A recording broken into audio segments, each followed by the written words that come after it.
Hello, this is Debbie, and this is Light Up Your Worth. I am so excited to bring you my friend and guest, Lia Lamela. And Leah is a remarkable woman that you're going to get to know who has a podcast, among other things, called Sparkly Life. And she's a real advocate for women in the trades. And so I am so blessed to have her here. So welcome, Leah. Hey, thank you so much for having me, Debbie. I'm happy to be here. Yeah, I'm so excited to have you on and really learn about, women in the trades. We don't hear a lot about this. And, my audience, I'm sure doesn't hear that much about it either, right? It's not some mainstream thing about your career options. And so I am really so curious to learn where you started and how you got to this point where you're now in the trades. Okay. Well, Debbie, you hit the nail on the head with the fact that it's not necessarily seen as a conventional career path, the skilled trades, especially for females. And that's one of the reasons why I started the Sparky Life podcast, because it's a disservice to women to not introduce them to this amazing opportunity, this incredible career path that will give them viable tools in life to help them build the life they want to live for themselves. I originally started my career in medical aesthetics. I was a skincare director over 3 different facilities. Talk about Yeah, that's changing a total course. change. All the girly stuff now.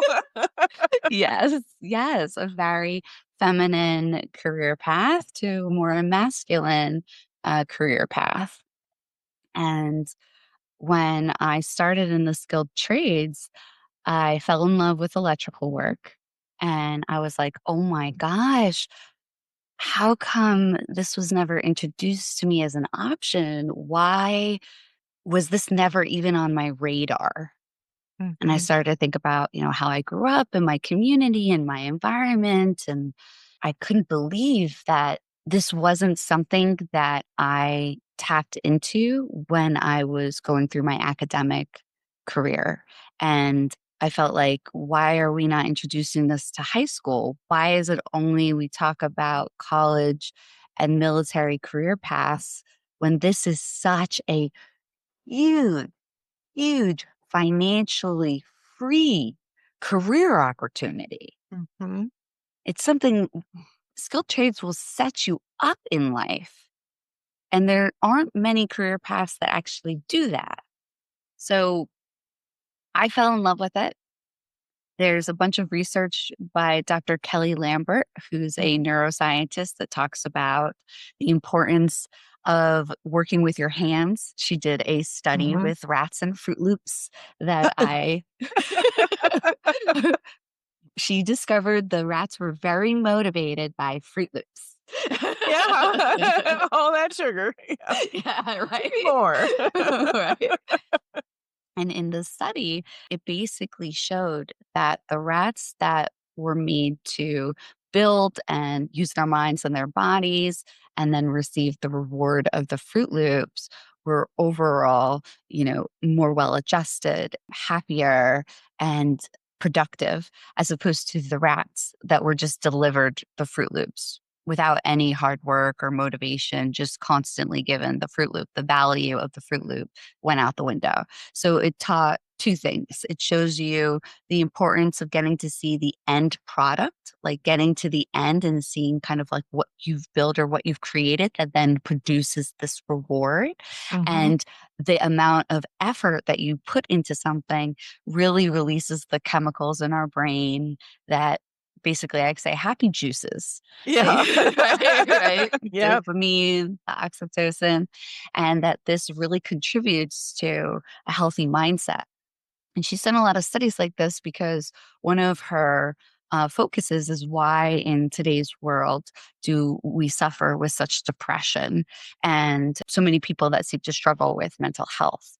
I am a firm believer that if more of us were involved in the skilled trades, that a lot of the mental health issues would actually dissipate.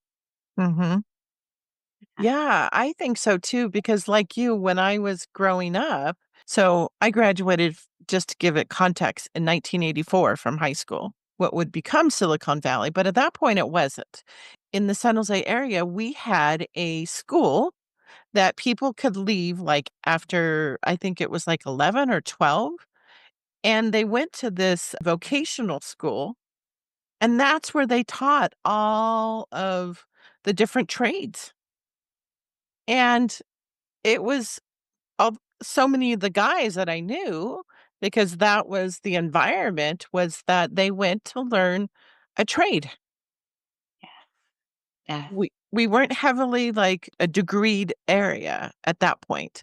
And so that was like how people were gonna start their own, do their own thing, start their own businesses, all had to do with the trades. My son is in the trades, you know? Yeah, and I have a couple other family members who are also in the trades, and they really enjoy it. They like working with their hands, and they use their brains because there's Mhm. so much more involved. I don't even know if they have vocational schools anymore, where people can go when you're in school. They do. So, but they're sparse. It's very few and far between. Just recently, more STEM, they call it, which is similar to vocational Mhm, schools, have been popping up. But in our public high schools, they've basically erased skilled trades as an option. And they've perpetuated this idea that having a blue collar career is somehow less than, or you're not that intelligent, or you couldn't make it through college. And therefore, this was like an afterthought.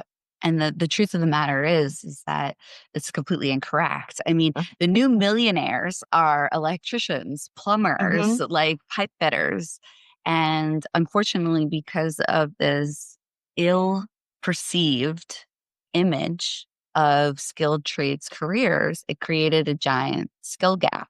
So now we don't have enough skilled labor force, and like anything in the world, when there's a scarcity of it and there's great value in it, mhm, there's a lot of power with that.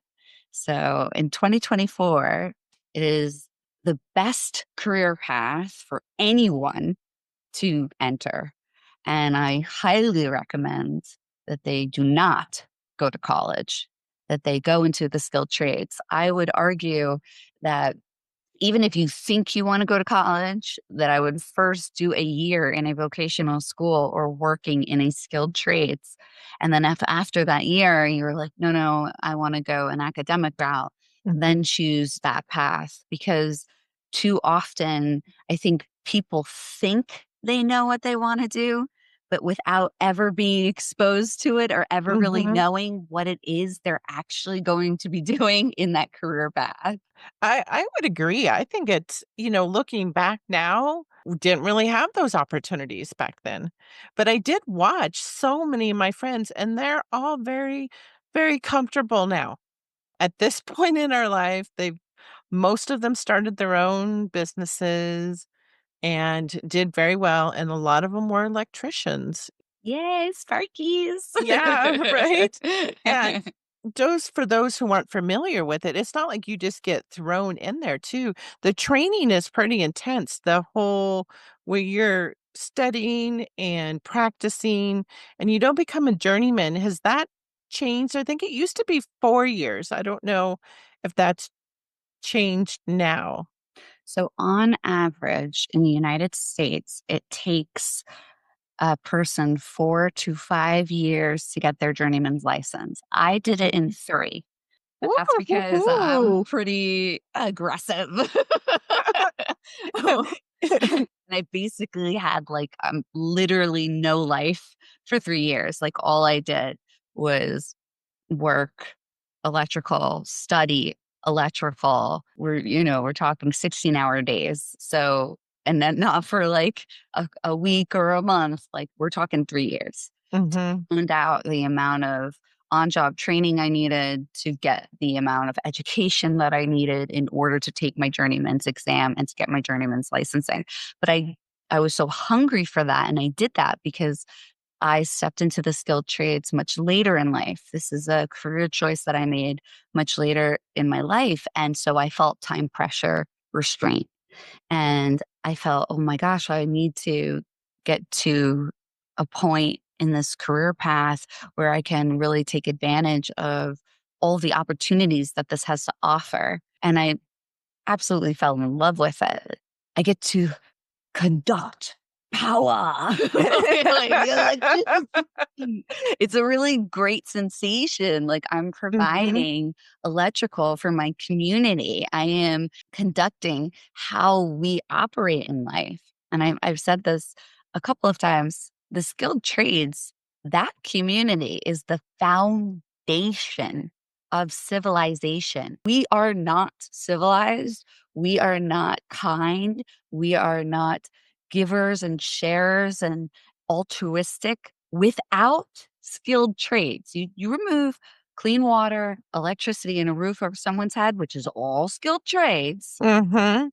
We are animals. It is about survival. And the worst of humanity, the cruelest of us, comes out in those situations. So we really elevate our whole species is skilled trades. And I was always just jaw dropped, shocked how people see skilled trades, how they treat service technicians, how they treat construction workers, like as though they're Mhm. garbage or, not up to Mhm. par with like a physician or a lawyer. And I think that in the United States in particular, we need to wake up. Like you've got it backwards. You need to open your eyes and see what's Mhm. really being produced and given to you. Yeah, because it's definitely a skill. I mean, you don't get your electrical right, you can burn down your whole neighborhood. You Yeah. can kill yourself and everybody around you. I mean, you know, Yes. it's such a powerful thing, just like you said, it is the basis of what has moved us along, you know? I mean, look when the power goes out, how freaked out people are, you know? We're even Yep. more dependent than we were 10 years ago, you Oh, know? yeah, with Yeah. So technology for sure. Leah, what has been some of the most eye-opening things that you realized, stepping into it, like, as you were working those 16-hour days to become a journeyman and all the education, what was really different than what you thought it would be in So stepping in? when I thought of an electrician, I thought of, oh, you install an outlet. Oh, you install a light switch. There is so many different specialties as an electrician. There are so many different things you can do as an electrician. My opinion and mindset and interpretation was so narrow. So, right now, I specialize in fire alarm installations. I do commercial fire alarm. And my background when I first got into electrical was a standard residential, and then when I got into the apprenticeship, I moved into building automation, and that was the biggest eye opener. I was in data centers with seeing how like our internet functions and actually works, different types of voltage, yard distribution, linemen. Those are the guys that you actually see going up the The poles. polls, Okay. yep. Yeah. Right. Okay. Service technicians, the difference between commercial and industrial and residential, the differences between electricians who focus on DC voltage or as opposed to AC, or the electricians that get to do both, which I do both. So I'm like, they're really totally different in how you Mhm, approach those two applications and how they mhm. function. And so it's a unique world to be in when you can step into AC and DC. And it's funny because there's this myth or within the electrical community that DC is somehow That's not like real electrical work because the myth is, well, it's such low voltage, like if it's not dangerous, it's not Oh, somehow more challenging, right? yeah. DC voltage is just as dangerous as AC. Electricity is electricity. And then stepping into another eye-opening shock of just all the different specialties that are out there and all the different things that you can do as an electrician, not just Mhm. install a light switch. It's so much more than that. Okay. I started to look around at the guys and they looked miserable. They were so depressed. They were so downtrodden. They had no idea their value or their worth. Mm, They were treated like a number, especially the older guys. And society's impression of them and how they treat them and how the world sees them and how they see themselves, I just couldn't allow it. It's another reason why I started Sparky Life was because these guys are freaking rocket scientists. The mhm. majority of them are so bloody smart. Not only are they smart, but they're goddamn athletes. So, ladies, if you want a man's man with a big brain, I highly recommend you check out men in the skilled trades because these guys not only know how to work with their hands, but they're bloody intelligent. And that's Mhm. something else that the construction industry just blew my mind with how much everything pivots. You Mhm. have to learn how to work with a team and work with different personality types and well. So it helps you socially. You have to learn how to pivot and maneuver when things are constantly changing. And in construction, it's Murphy's Law. If something can go wrong, it will go wrong. Yeah. Think about life, right? Like what happens to Mhm. us in life? We could be the best planners. And if something pops up out of nowhere and if you don't handle change well, you're going to struggle in life. When Mhm. construction, there's change all the time. Yeah. You're constantly rolling all the time. Mhm. And so my critical thinking and my problem solving skills just went through the roof. Another thing that was mind blowing was being able to see what I built. Famous Mm. saying of all my blue collar badasses. They're gonna know when I say this immediately. I built that. Every time we Mm. drive by or we see something, a bridge, a hospital, a distribution yard, anything that Mhm. we were a part of building, the pride, the joy that we get when we get to see that is just there's no words that can describe. The only thing I could think to compare it to is like think of the pyramids in Egypt, Mm. like that humans built that.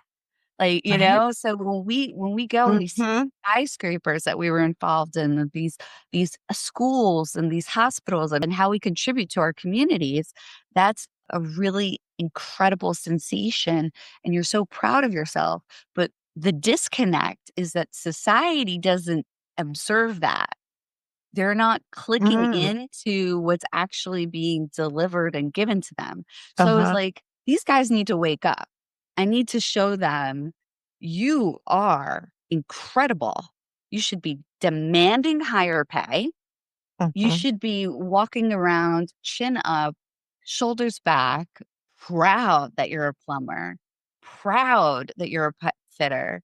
You should, when you walk into a room, someone asks you what you do, you should be like, yeah, that's right. I'm an iron worker. Yeah. Like it's same with Yes. pride. I will never forget in my apprenticeship, one of the guys telling me that his girlfriend, who was in college and he was in the skilled trades in my apprenticeship program, working to become a journeyman electrician, that he was really nervous to go to this party because he was afraid that when people were going to ask him what he was going to do, that he was going to be looked down upon by saying that he's an apprentice to be an electrician. And that just shows you like how deeply ingrained. And this was not too Mhm. long ago. This was like 4 or 5 years ago that was expressed to me. Oh, So it just shows you like how ingrained it is that somehow being a builder, being a creator of civilization is looked down upon. yeah, and isn't that interesting because wasn't always that No. way. I mean, it wasn't that long ago that, and maybe because of where I grew up, I knew a lot of people who are in the trade, so I have a lot of respect for what they do, and seen people say that, "Oh, that we did that job. Yeah, I helped build that. Yeah, we were part of Yes. that," right? And my son will do that as well, right? Because Yeah. he's done a couple of different trades, and because he wants to be in the trades, but, he's trying to figure out which one really fits him better. And so Right. I've visited him and he's like showing me around where he's worked on different projects. And it's actually really cool, right? Because wasn't it the trades that built all of our bridges that we Yeah. cross, or everything that we do, the houses we live in, the buildings we go to work in. I mean, the grocery store, all those Walmarts were built by people. No Right. robots are doing that. Amazing pivotal points in human history were when skilled trades was a focus. So, for example, with Rome, it was the bathhouses, plumbing. In the Renaissance, the Golden Age, it was apprenticeship. So you can see if you look back in our history, how any time that there was a big focus on like skilled trades, how we were elevated as a society, how Mm, well we did and how we flourished to the point where we're giving to one another and we're lifting each other up. So to move away from that and paint this picture that blue collar is not a valuable or high state status of a career is completely preposterous. First of all, it's incorrect. It's just absolutely wrong. And secondly, think about what you are doing to your community by treating the people who build the world around you like second class citizens. mhm. It's absurd. It's obscene. It's just ridiculous. It really is. It really is. Now, I'm gonna ask the question that maybe some of the, because I have a huge women audience, is that how is it being a woman in a more male-dominated industry? Well, How are like you I treated? Mhm, like any challenge for a female motivated in any career path, you are going to come against those jerks, those people that don't wanna see you win or don't think you belong there. But I have seen that in my 7 different career paths over my lifetime, in mhm, every career path, including corporate. And I will say that in my white collar careers, I actually received less blatant sexism in blue collar. In the white collar career paths, it was more blatant and in mm, my face. Now, also, this could be because of the time frame. So when I was in more white collar careers, I was much younger in my life, and I felt that a lot of my bosses and managers in those industries, the sexism was really prevalent. I was treated like the go get the coffee gal, mhm, secretary, take notes. It was really hard to be seen as a leader in that white collar industry, at least in my experiences through those different career paths. But when I got into the blue collar career as an electrician, I saw less of that blatant, in your face mhm. sexism, machismo crap. And again, I'm not sure if that's because of the time frame. Like nowadays, I believe people are on their best behavior, especially because of TikTok. You don't want to show Yeah. up on TikTok, you know? And in some ways, I'm really happy that we've got cameras everywhere because no, I think a lot of us lost the responsibility of accountability. Mhm, Have self control, have good manners, speak to each other with respect.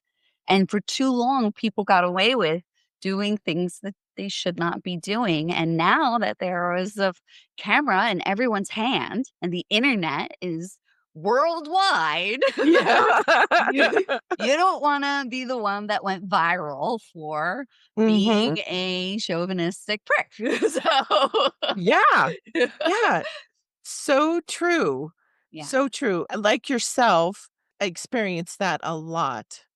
And then even now, right? Because now I'm on the later part of my career in corporate, and it's still different. Yeah, and it's not so blatant, but it's Yes. still there.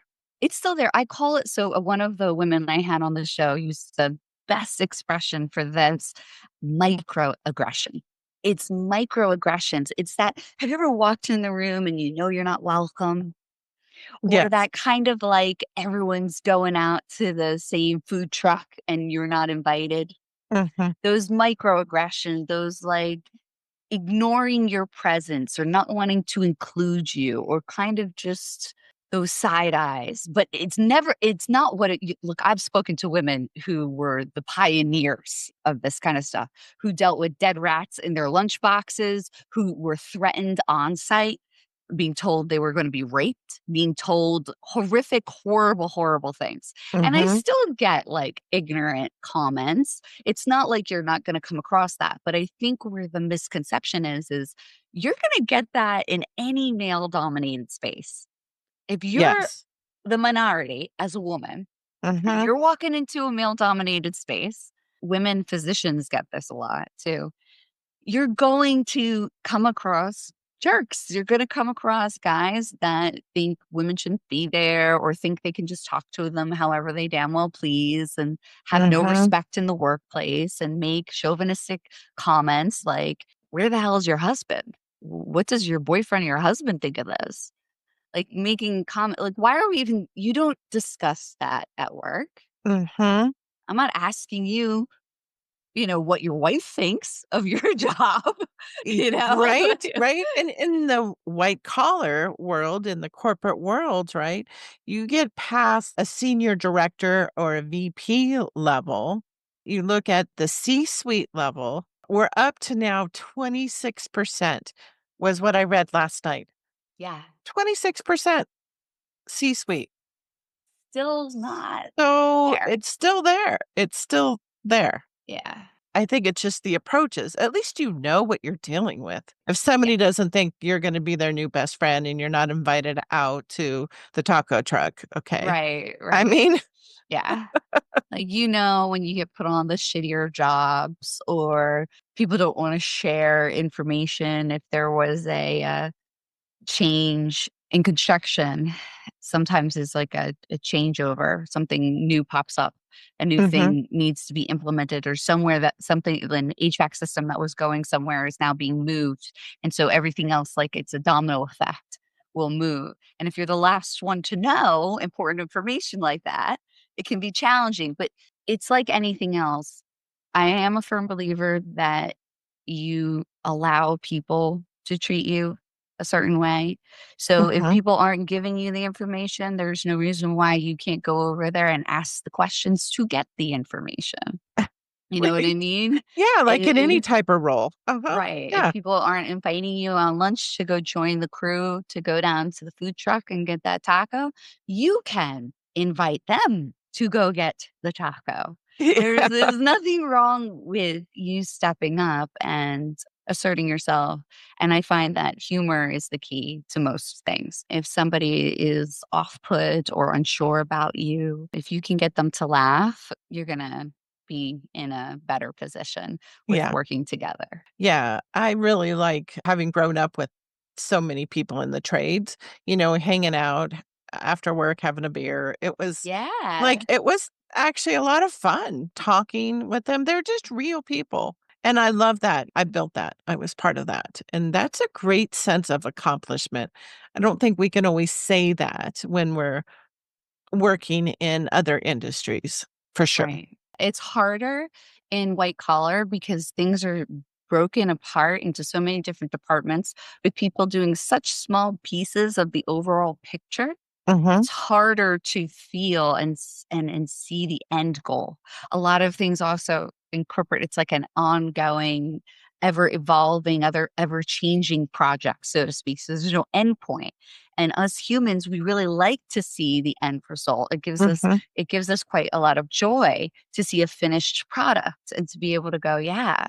to use our bodies and our minds together. That's what we were intended to do. And to sit down at a computer all day and then not get to see an end result is more challenging on our mental health and our Mhm. bodies as well, actually. That's Yeah. another misconception. People think if you work in the skilled trades, you're going to destroy your Mhm. body. No, I've never looked better. I've never felt better. It's like anything else. If you are a guy who's in the skilled trades, who is knocking back monsters and smoking a pack of cigarettes a day and lifting things however you darn well please and just jerking yourself upright, yeah, you're going to destroy your body from the inside out for sure. You're going to destroy your body by doing hard labor and not doing it properly. It's Mm. like anything else. If you lift properly, there's tons of information, fitness gurus out there who will tell you it's about using physics. It's about using our bodies the way that it was intended. And when we lift things, if you lift it a certain way, you're protecting yourself. And if you don't, you're hurting yourself. It's really that simple. So, I mean, I know guys in the skilled trades that look like Adonises, Yeah. like freaking gorgeous. Oh, Like, yeah. so it's just how do you choose to do your job?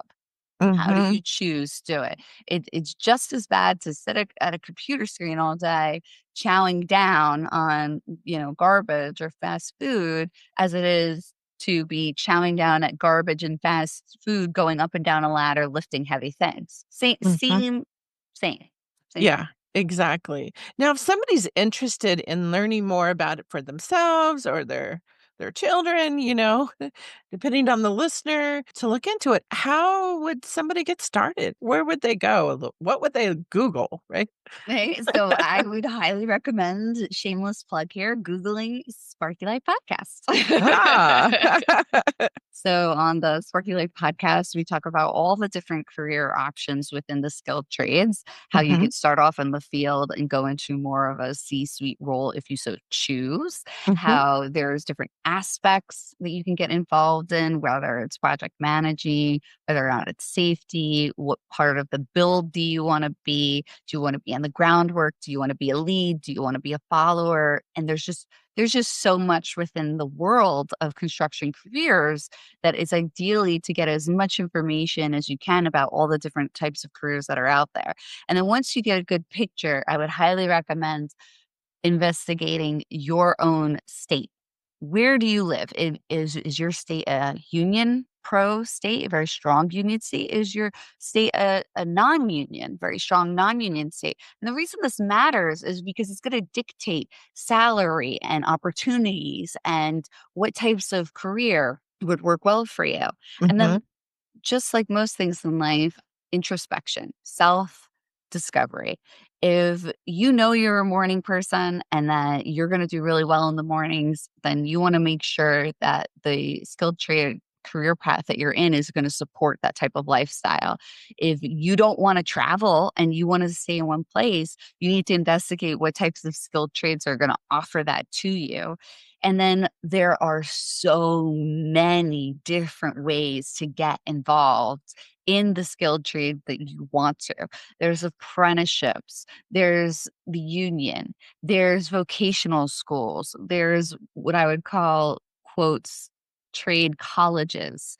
There's go starting in from the ground up, just working for someone. It's vast of the different career paths. That's the other reason that career opportunities in the construction industry outbeat any other career because so many other careers are like, well, no, you've got to have a 4-year degree in this, or you had to have gone here, or you need to know this, or you had to have done that. Or if you don't fall within a certain group or a certain spectrum, it's going to either make it 10 times harder for you to get that job, or it's going to be impossible for you to get that job because they've put so many defining lines and requirements on it. And the skilled trades, that's not the case. If you could do the job, you can do the job. mhm. And because again of the huge skill gap, if you show up on time, you are eager to learn and respectful, you're already like in the top 10%. Like Yeah, you're just already knocking it out of the park yeah. because we just don't have enough skilled tradesmen and women. And so that gives Mhm. you a huge advantage over any other career path. When you're a big fish in a small pond, it's far more powerful. If you try to be a big fish in a big pond, you're making it more challenging on yourself. You're stacking the odds against you. Why? When life is challenging enough, would you want to stack the odds against yourself? Right. Right? Right? Right. I know. It is just such a fascinating thing. I'm so glad that you're here advocating for people to like open their eyes. I had one of our longtime good friends, and their daughter is a welder. Yes. Yeah. And she's badass. Yeah. Her parents own a company that does a lot of they're not into plumbing, but there's something that was offset from doing plumbing and backhoe construction type of work, groundwork. She's making a mark, right? Like she's bought a house. She doesn't have student loans. She has a great life. It's just beautiful to watch. Yes. Again, this is something that's so important within the skilled trades. You bring up financial security. Mhm, And I think that for women in particular, it's a disservice not to give them the opportunity or not to introduce them to construction industry career paths. mhm, Because as a woman, if you cannot set yourself up to be independent and able to take care of yourself, you make yourself dependent. Right? If you're not mhm, independent, you're dependent. And if you're dependent on someone, that means you're vulnerable. So if you're vulnerable, mhm. you are put in a weakened position. And then if you're relying on someone else, you better hope that someone else is a good person or nothing happens to that someone else, because then you're going to be in a pretty sticky predicament. And the number one group in the United States, the highest poverty level, is single mothers. Now, why do you think That that was is? me. Yep. Mhm. I was a single mom. Right. And Felt it. talk about challenge. Everything is all Mhm. on your shoulders. And how many people support single moms? No. No. Because the truth is, we all like to say, like, yeah, single mother's great job. Who's helping them out? Who's really doing anything? Right? Mhm. It's all on you. You're all alone. And then what happens about money? Well, now you're in this position where, okay, how am I gonna make money and how am I gonna raise my kid and give equal 110% to both? It's very, very, very hard, and it leaves you vulnerable for predators. People who see that someone is doing it all, which most women were the caretakers, we're the do it all, we're always concerned with somebody else, who it's the financials are a struggle, they're going to prey on that, and it sets you up to be food for predators, and I know exactly what that's like, being a domestic violence survivor. So, it's really, really important that women have the opportunity to build a career for themselves. And I'm not saying we shouldn't have husbands. I'm not saying don't have family, don't have kids. I very much believe in white picket fence, husband the provider, wife, kids, nurturing the home. What I'm against is telling us females that that's what you should focus on and that should be your goal because it relies completely on another person. Number 1, that's Mhm. unfair to the other person, putting completely all the responsibility on the other person to set your life up for success. That's unfair. We are all responsible for ourselves, and we Mhm. all have a responsibility to ourselves to be independent in the best version of ourselves, right? Not to be codependent on others. And number 2, well, gosh darn, even if you find Prince Charming, what if something happens to Prince Charming? Yeah, and unfortunately, that happens. Right. It It does happens all the happen, time. you know, more frequently than I think people realize. If it didn't, the number one population in poverty in the United States wouldn't be single mothers. And Mhm. it's because we grow up being taught that, we're going to find this Prince Charming, that this guy is Mhm. going to be this great guy. And you're told, if you're focused on your career, you're told that you're going to miss out on having a family or kids, or that you won't get a great masculine guy because you're career driven. And it's just a way to keep you weak and powerless and Mhm. subservient. Because the truth is that real men, real masculine men, Mhm. they want a woman who knows who they are, who are put together, who doesn't need to rely on them for everything, because every great man should have a mission, and that mission shouldn't be the woman. It should be whatever their is in life and however they want to contribute to the world and the community in their life. That's Mhm. what brings out the best in men, is when they have a purpose that they're driven towards. And when you, as a woman, are completely depending on them to be your everything, which is unfair, no one human can be Yeah, anyone's everything. Okay. exactly. Yeah. You're then taking them away from a real mission in life. And that's, guys, if they're not driven in the right direction, they'll drive right in the wrong direction. Yeah, right? Yeah, and I think you make a really key point there is that a strong man, emotionally strong, physically strong, who's taking care of himself, wants a partner. Yes. He wants a partner, They want a not a partner. parasite. Exactly, right? Like, I think in this day and age, I mean, if I and I'm also not saying that, not get married and have kids or be a stay-at-home mom or a stay-at-home dad at all. What I'm saying is that you make those choices together, but you Yes. have the skills to take care of yourself, and you would be able to manage if something happened, if something went sideways, because we all know plans things happen in life.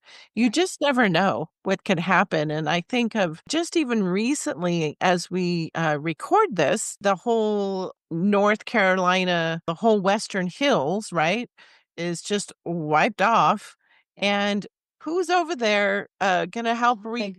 rebuild? Mhm. What was the first people some of the first people out there, right? The electricians Yep. trying to restore power, get everything going. I mean, every time that there's something, there's the medical help and the trades are who are there to be able to be part of rebuilding something like that even, I think is also part of it. But I think as women, we have those choices. But if we don't allow ourselves to have a skill, then we've made that as a choice too. And that does make us vulnerable for life happening. Right, absolutely.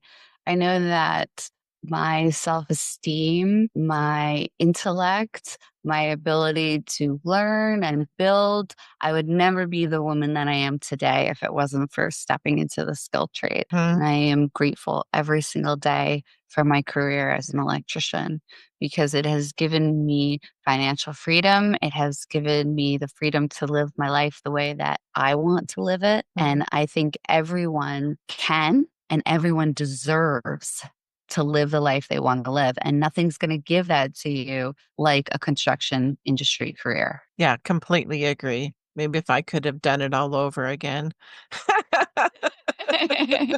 At this point, thank you so much for sharing all of that. I can't encourage women enough to really, help advocate for women to be in different roles, the trades. It's so critical, just so critical for us. And I know there's a huge shortage and the biggest amount of growth. And if you've ever tried to do a remodel or build your own place or even purchase a home or do anything, you need your trades. Yeah. So, so critically important to society and contributing and making a difference and still get to be yourself. Yes, that's the other misconception. As a woman, I think a lot of people are under the assumption that you need to be super masculine or manly to be in the skilled trades. I came from medical aesthetics. You don't get any more feminine than that. I'm talking like Botox and laser and the whole nine. Like, there is nothing wrong with being feminine in a masculine space. In fact, studies have shown that when you have more gender balance in a company, you make higher profits. So, Mhm. men and women, we were literally designed by God or universe or whatever you believe, but scientifically, even our bodies, the way we're built is to work together. We were made to work together. So when you have men and women working together, you get great success. Yeah, I agree. Completely agree. So I'm going to switch gears on us now. I ask all my guests two questions. And the first question is, I'm a huge believer in music, how it can shift our day, our mood, lift us up. And I'm curious to know, like, what song comes to mind as your like go to help you make that shift for yourself, Leah? So I'm a big 80s fan. I love Billy Idol. And so I'll just put on one of his songs and I'm like in a good mood and Yeah. White loving. wedding. Yes.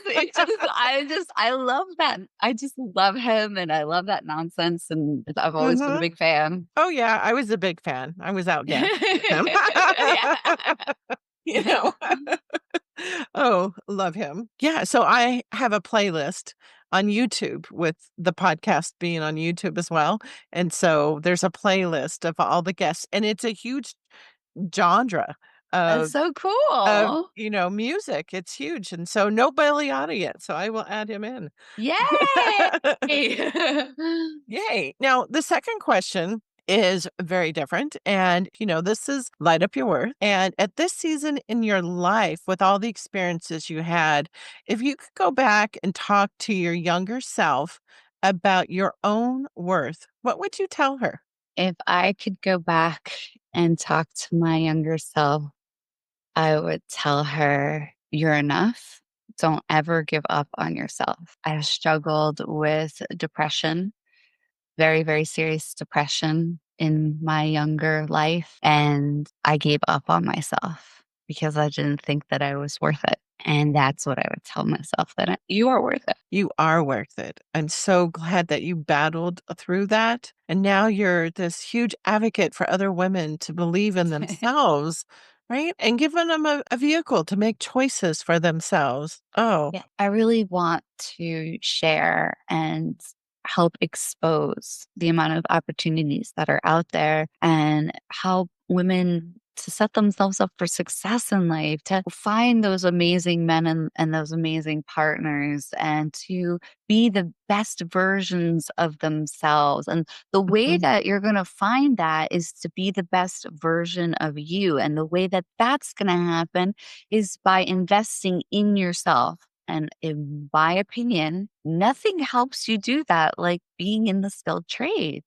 It's just you gain so much independence. I've spoken to a lot of single mothers who have gotten into the skilled trades. And they said that it was life changing, that their relationships with their children improved, that their confidence improved, their mental health improved, their bodies, their ability to know exactly what they're bringing to the table. And one of my favorite expressions is if you're not invited to sit at the table, build your own goddamn table, right? yeah. So it's just that Yeah. strength and ability, and then Mhm, you attract incredible human beings when you're in that mindset. mhm. And it's incredible. It is. Well, thank you for sharing that. That I know that I could just feel the energy within you, and thanks for being so vulnerable and sharing that. I just, yeah, thank you. I don't know what else to say, but I just want everybody who's listening to think about this, as you're mentoring, whether you have children, grandchildren, nieces, nephews, to really take a serious look at the trades and how can they reach you? I know you have a fantastic Instagram account too. You can find me at the Sparky Life of Leah. We're on Instagram, YouTube. You can also contact me through the website www.sparkylifesolutionsllc.com. So don't be shy, reach out. I love hearing from anyone. I'm always here to connect and help support in any way that I can. Debbie, thank you so, so much for having me come on your show. You are an incredible human being who radiates light and love from within her. And Mm, I appreciate you and everything that you do to contribute and help bring others into the light with you. thank you. I know, because it's sparky, right? And I'm Yeah. light. We like making those spark. Right? Sparkly hands. Yeah. Thank you so much for being here. It's been such a pleasure. An honor. Love ya. Love you too.